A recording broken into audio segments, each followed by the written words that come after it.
So let me ask you this question. Do you just flat out not like him because he's a Dodger? I said, I saw his first home run in Anaheim, didn't really think much of it. Thought it was kind of a neat thing. He hit it to dead center field in Anaheim. And my son and I were there over his spring break. And it was like, oh, cool, there's Ohtani. Never thinking that he would turn into this ridiculous player that he is. But he has turned into, and this is without him pitching so far this year, which eventually, apparently, he's going to do. Of my lifetime, just the buzz around the guy. All right. I don't care what the numbers say. I'm not putting him on it. Not a Mount Rushmore, not a list, I'm just saying, when you go into a ballpark, I've seen him enough times, I've watched him enough times on TV, and so have you, that you realize what you're watching. A unique player. I'm not calling him the best of all time like some people have done or anything. I just know this. He's really high up there. So that when you tell your kids of the generation of your sports stars, the story won't be complete unless you bring up Ohtani. So Ohtani, Jordan, Kobe, LeBron, Steph, Montana, Brady, maybe Mahomes, like all these different, well, whatever, who's ever on your list, right? Those kind of players. And Ohtani is going to be on that list in some way, shape, or form.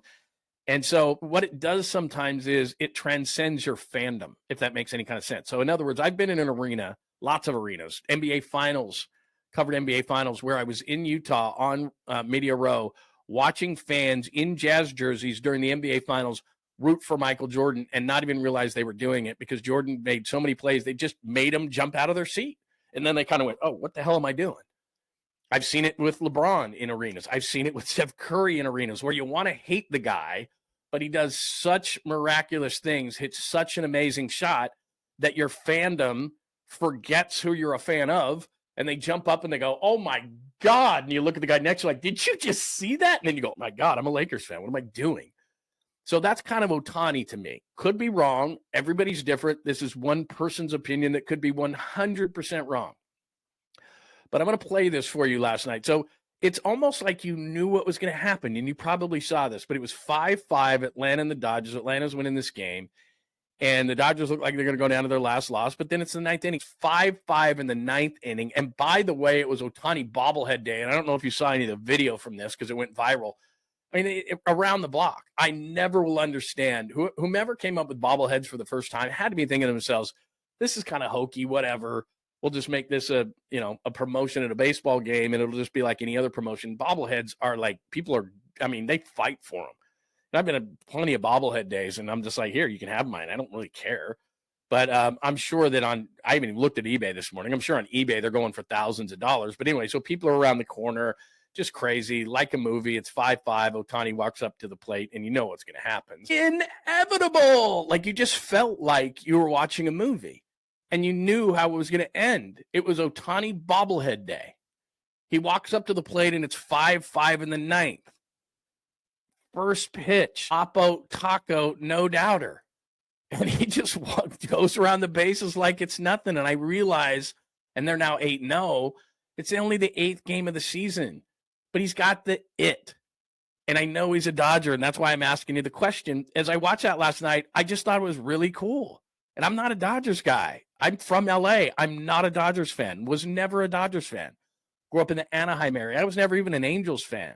So I'm not saying this because I'm sitting up in the Bay Area, but I understand and realize not only greatness, just the unique nature of what he does. And he's a hard guy to hate because of who he is. But he has all that aura. So whatever it is, he's their Steph Curry. He's LA's Steph Curry right now. And so if you look at it like that, and there's a lot of people around the country who are not Warriors fans and are sick and tired of Steph Curry ripping their heart out, but they can't help but cheer for him when he hits a ridiculous three. And that's what Ohtani is right now. He's just this guy that is just like, you know what he's going to do. Just like with Steph, game's on the line. He's 30 feet from the basket. He rises up. You know it's going bottom of the net. You just know it. And then you look to the guy next to you if you're at the game or whomever you're watching the game with, and you go, my God, what else can the guy do? And it's kind of like this guy. He's in the wrong uniform. I understand it. But he's generational. And so you're watching the game, and even though you don't want to, you go, damn. And it felt like exactly the word that Joe Davis used right there, inevitable. Like he comes up to the plate and you know he's hitting it out. And so I get it. I'm not a Dodgers fan. But I saw that moment last night. I just went, my God, man, this guy. and he's fun to watch. And if you're flipping channels, as much as you want to hate the Dodgers, you stop and you watch. It's incredible what the guy is doing. So maybe you hate that I'm bringing this up. Everything Dodgers, automatic hate. Everything Dodger blue, automatic hate. But sometimes you look at something and you go, this just goes beyond fandom.